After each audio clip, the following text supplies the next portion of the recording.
I've asked Megan Wall to come and talk to us about what is a great way to feed your cat and what is basically a top-notch cat diet.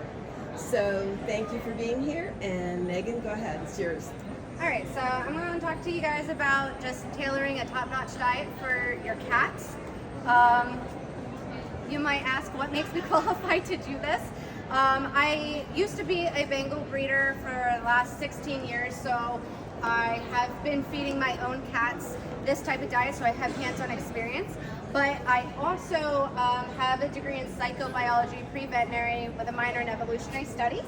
And I also have additional certifications in animal psychology and animal nutrition as well. But I continue to read studies, read books, stay on top of the latest information about diets. And I do also own my own business called Raw Vibes Pet Food LLC. Not only do I educate people about species-appropriate diets, but I also produce freeze-dried pet food and treats as well.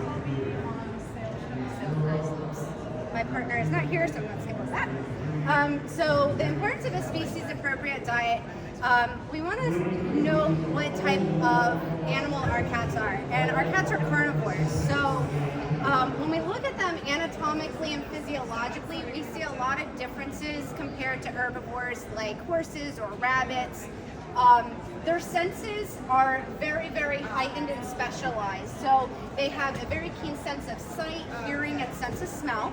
And they also have long, lean bodies to run very fast. And of course, this is without human intervention. Obviously, a lot of us have some slightly chunky pets. The digestive tract is also specialized. It's very simple, it's very short. It's meant to utilize fat and protein and quickly break down these nutrients so that they can be absorbed and utilized in the body. Plant matter requires a lot of processing in the body, so they really don't utilize those nutrients as easily. One anatomical difference with the carnivore is the cecum, which is a little pouch that all of these ingredients are kind of mixed up in and digested. Carnivores actually have a very reduced cecum, so that's why they cannot process a lot of plant matter as easily as well. We also have a lot of other features starting at the mouth. If you look at a carnivore, their teeth are going to be jagged, they're going to be sharp, they're meant for tearing and pulling pieces apart, and they're going to move in a vertical direction. Herbivores like rabbits and horses, it's on a horizontal direction. They also have no amylase to break down the carbohydrates that are found in grains, fruits, and vegetables. And while the pancreas makes a small amount, it's going to tax the body the more carbohydrates that are in the diet. They also don't have any cellulase, which breaks down plant matter, and they do have trypsin, which is known to break down meat. As I mentioned, the stomach intestines are much different. So in a carnivore, it's very, very short. The stomach acid is extremely acidic, about 1 to 2 pH, and it's meant to break down protein and really get rid of all kinds of bacteria. It doesn't stay in the body long enough typically to make an animal sick. If you compare it to an herbivore and omnivore like a human, the acidity is about 4 to 5, and that sounds like it doesn't mean much because carnivores are 1 to 2 pH, but every time you have an increase in number, it's tenfold more acidic.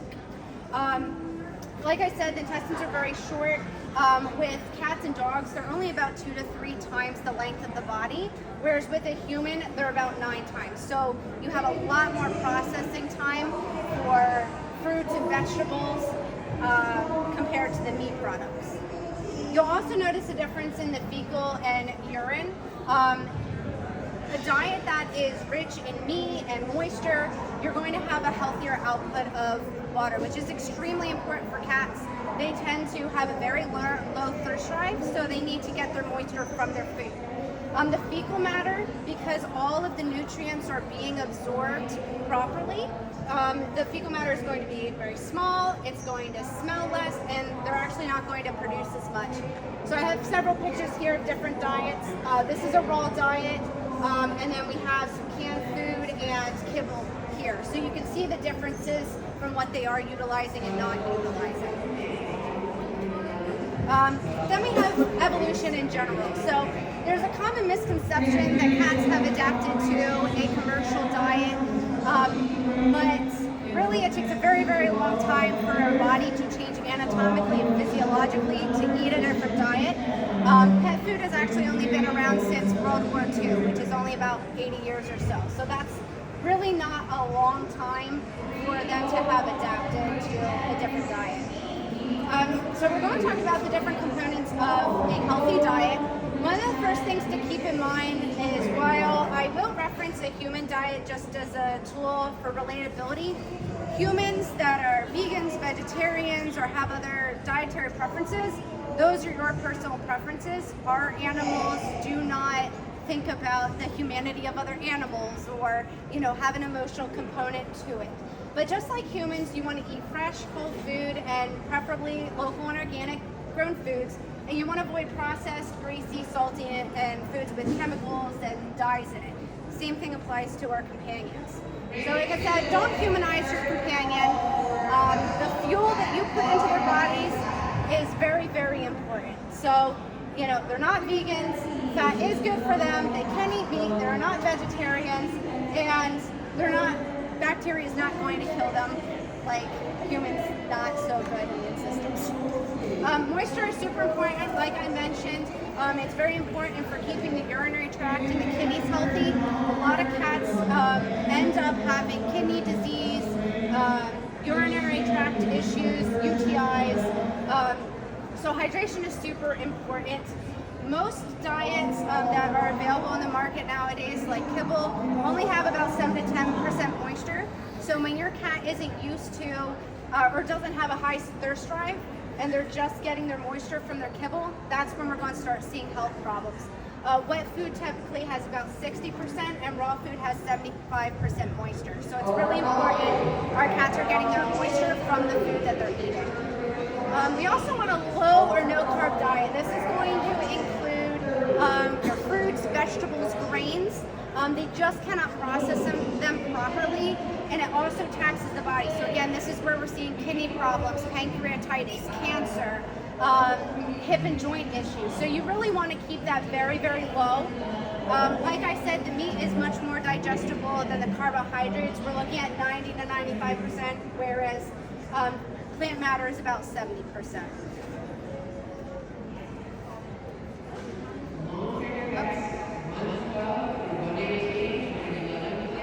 And then we have a lot of carbohydrates that cause other problems as well.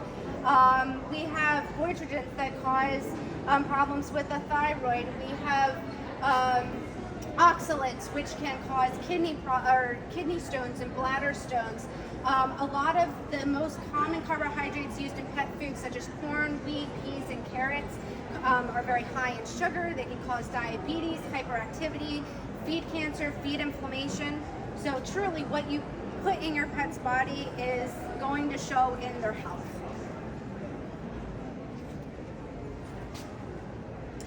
So protein is extremely important. It is essential for most biological processes. Cats cannot make all 20 of the amino acids, so they have to get it from food. One of the most important ones is taurine. That's extremely important for the heart, for the eyes, for the brain function, and that is only found in meat. Protein has many, many roles in the body, everything from activating enzymes to making DNA to transporting oxygen, aiding in digestion, metabolism, repairing damage, regulating blood sugar. So it's a very important part of the feline diet. Fats are also important. We've been trained over a long period of time that fat is not good for you. There are bad fats, but there is very important fats, and those are essential for carnivores. They require a moderate to high amount of fat, and that's super important for making the food taste good, cardiovascular health, skin and coat.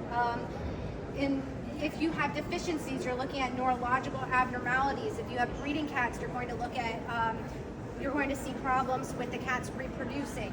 So fat is also extremely important for the carnivore diet too.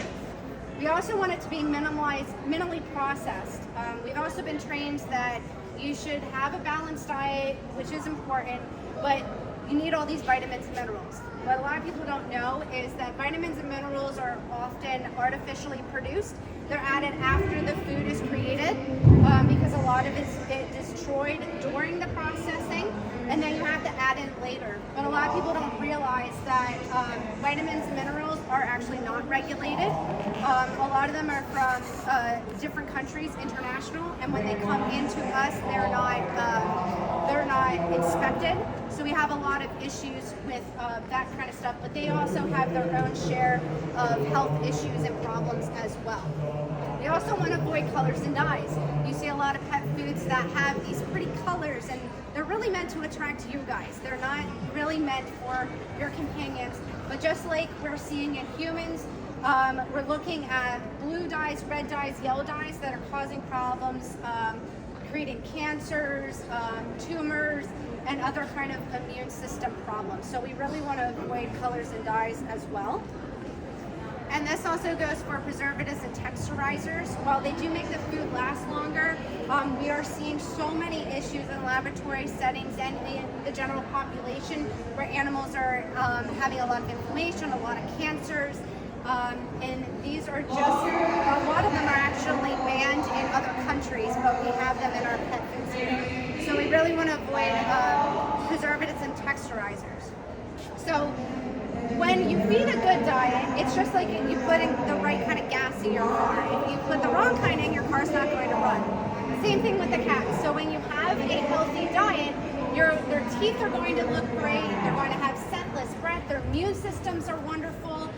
You're going to prevent and can even reverse illness and disease that are very common, like dental problems, diabetes, cancer, which means you're going to spend less money at the vet. They're going to produce less stinky and less frequent feces. They're not going to be begging as much.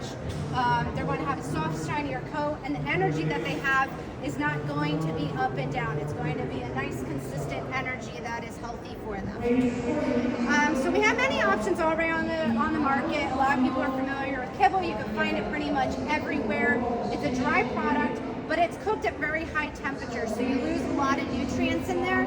That's why a lot of our companions are having health problems. Plus, the main issue is the moisture. We have wet canned food. A lot of it is very similar to the dry food, but it has a lot more moisture in it. So if you have to, at a minimum, feed a wet canned food, that is going to be a lot healthier for them and have a lot more moisture in them. That's going to help their urinary tract. We have dehydrated foods. If you think of like oatmeal, it's usually a dry product. You add water to it. This is available at a lot of more specialty pet stores, and because it's dry, you can more easily store it.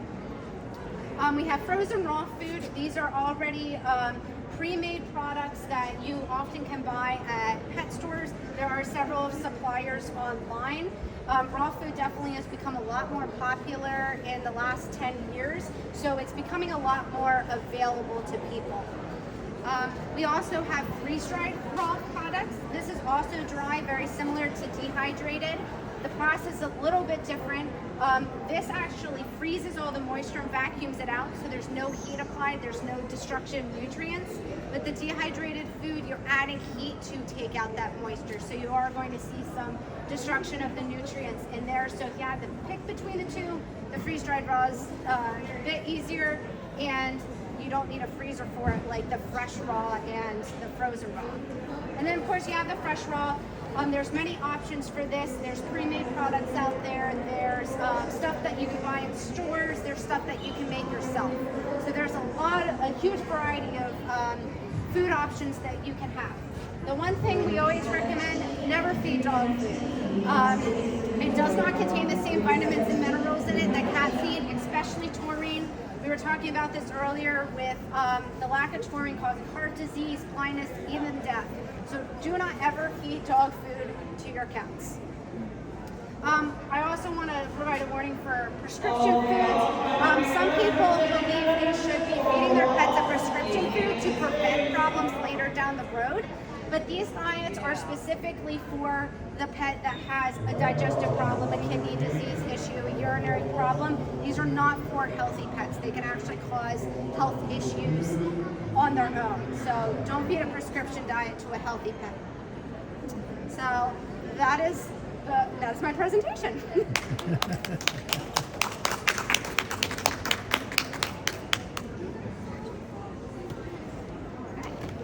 Any Did I talk questions? too fast? Megan, is there a sweet spot in your mind to balance the cost of like a quality diet versus, you know, the benefits?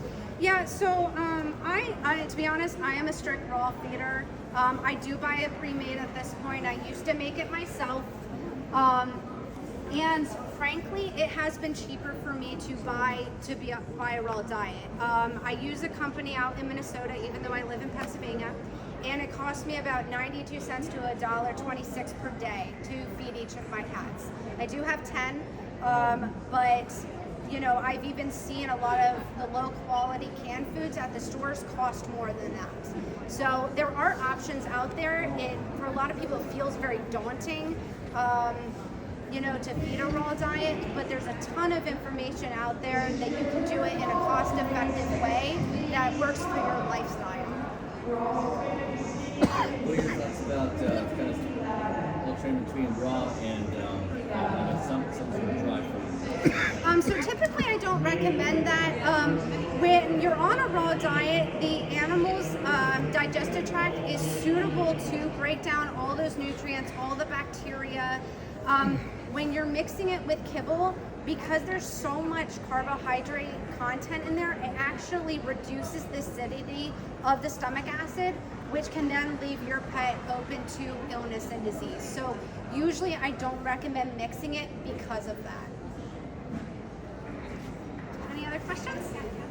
I know, but that thought in mind because you have cats that eat. Yeah. They're very like, I don't want to eat. Yeah. So they won't touch the raw. They won't, you know. So.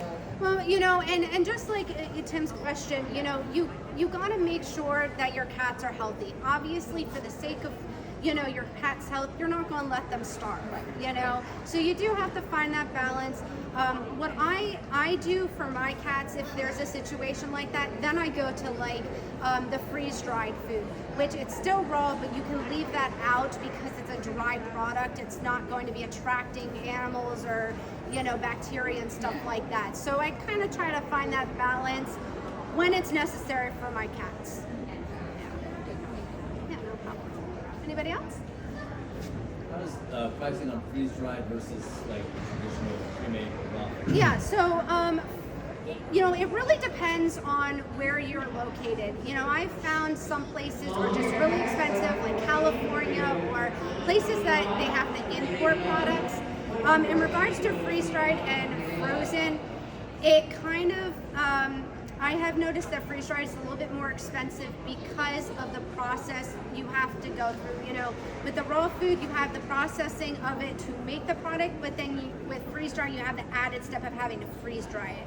So I do find sometimes it is a little bit more expensive, but it's a really great option for people that go to cat shows, they have a pet sitter, or, you know, somebody else is taking care of the cat that doesn't feel comfortable with feeding a fresh raw diet. So sometimes it's a nice option to have, or emergencies. You know, if your electricity goes out and your freezer's down, you know, it's a good option to have as well. And how would you recommend debating between, I mean, there's a lot of misinformation out there about nutrition, everything like human origin, right? There's so much strong opinions that are not always science-backed. Right. How do you recommend wading through that in the feline arena? So I really say look to nature. You know, like I said, evolution doesn't happen very fast. Our cats still have, you know, those wild instincts. While they're not wild, they still, and anatomically and physiologically, are designed to eat meat, organs, and bones. So if you look at what nature's doing and kind of basing what you're feeding off of that, that's a really great place to start. Anything else? All right, thank you guys so much.